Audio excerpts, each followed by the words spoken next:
আজি আমাৰ ৰাজ্যত আমি আৰম্ভ কৰা নিযুক্তিৰ প্ৰক্ৰিয়াৰ লগত আৰু ৮,২৫০ গৰাকী সমাহিত হ'ল। আজি আমি অসমৰ কলেজত অধ্যাপক অধ্যাপিকা পোষ্ট গ্ৰেজুৱেট বা স্নাতকোত্তৰ শিক্ষক আৰু স্নাতক শিক্ষকৰ পদত ৮,২০০ গৰাকী যুৱক যুৱতীক নিযুক্তি দিব পাৰিছো।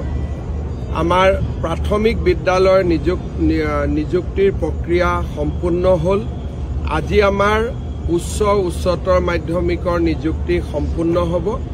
পৰৱৰ্তী পৰ্যায়ত স্বাস্থ্য বিভাগ, আমাৰ ADREৰ গ্ৰেড 3, গ্ৰেড 4 আৰু লগতে আন কেইবাটাও বিভাগৰ বহুখিনি নিযুক্তি পত্ৰ আছে।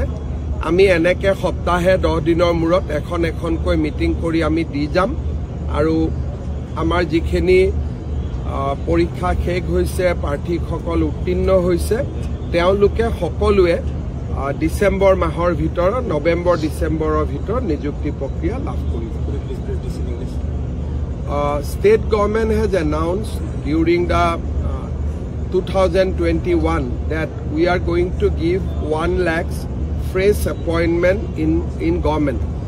But today we have already crossed 1,36,000.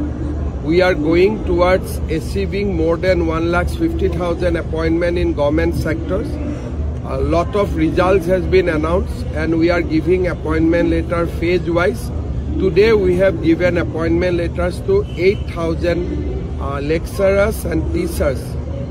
This appointment will strengthen the public education system in Assam. Would you please brief on the people arrested for making social media posts in Assam?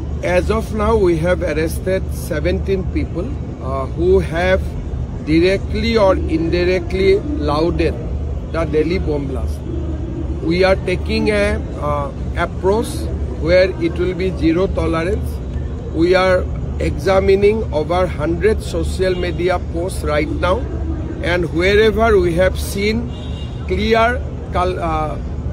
connection or clear encouragement towards the terrorism, we have arrested them and we will continue to arrest them till we crack the entire ecosystem in Assam. এতিয়া 3 গগৈ লগ লাগিছে 1 গগৈৰ বিয়া পতাৰ কাৰণে, গতিকে তেওঁলোকে হেতু কাম কৰক। 3 গগৈ লগ লাগি এজন গগৈৰ বিয়া পাতিব খুজিছে, গতিকে বিয়া পাতাৰ কামত তেওঁলোক ব্যস্ত হৈ থাকক। আমি ৰাজনীতি কৰি থাকো, আমি মানুহৰ কাম কৰি থাকো। হ'ব। Thank you, sir.